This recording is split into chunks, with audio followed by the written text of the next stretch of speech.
Rise and grind, folks. Happy Labor Day to those that are at home chilling, and for those that are out slinging service calls. I feel your pain, but summer only comes around 3 to 4 months a year in Pennsylvania.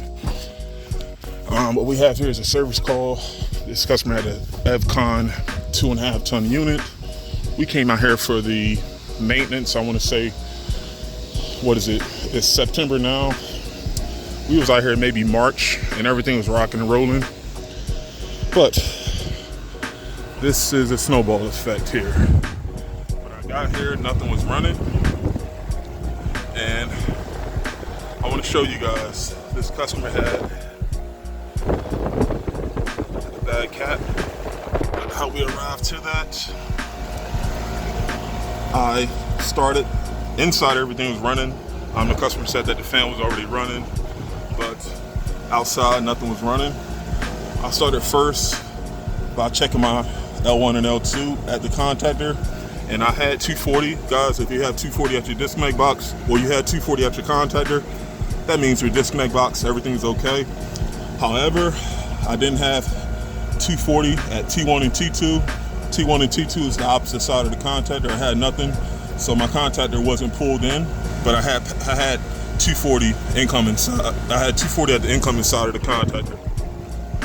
Next, what I had to do was I had to make sure I have 24 volts going to the contactor. And guys, how you do that?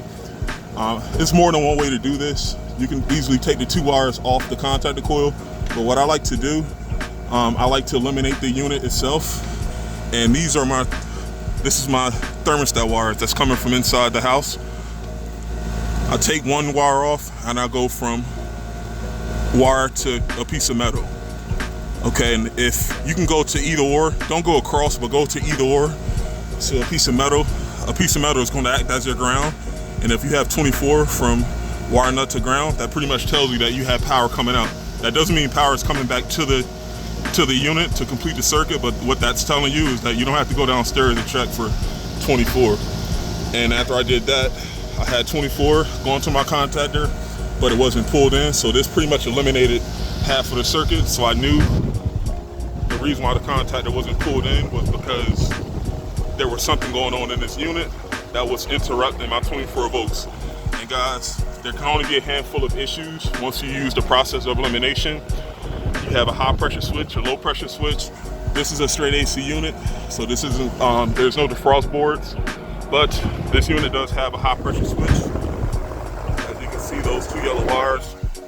And I didn't have to cut the pressure switch out to bypass it.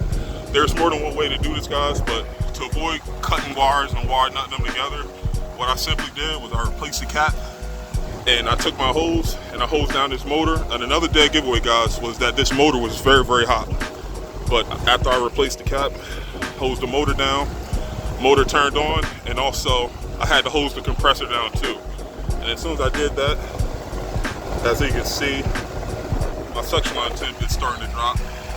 And most importantly, my low side, I don't have my high side hooked up. My low side is at a 40-degree coil. So inside, my number should be, my supply temperature should be dropping as well.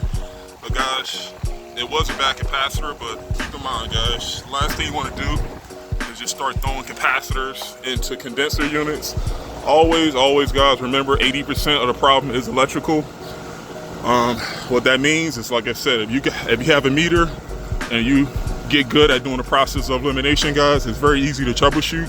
You just have to take it one step at a time. You don't start going A to Z back to A. Just take your time, know what's given. My given was I had 240 at my L1 and L2, and next we found out what's missing. I didn't have 240 leaving my contactor going to the unit, and I know I had 24 at one of my 2 wire nuts. So right then and there, guys, I knew I didn't have to mess on my disconnect box, nor did I have to go inside to make sure that the thermostat was calling, because I knew the fan was running, and I verified 24 volts going to my contactor at one of the wire nuts. And once I knew what was in this unit, in this case it was just a high pressure switch, instead of messing with the switch, I just thought to myself, hey, what's the purpose of a high pressure switch? The purpose of the high pressure switch is to stop the compressor from running, meaning stop this unit from running if our head pressure exceeds a certain amount. Now, what can cause the head pressure to go up?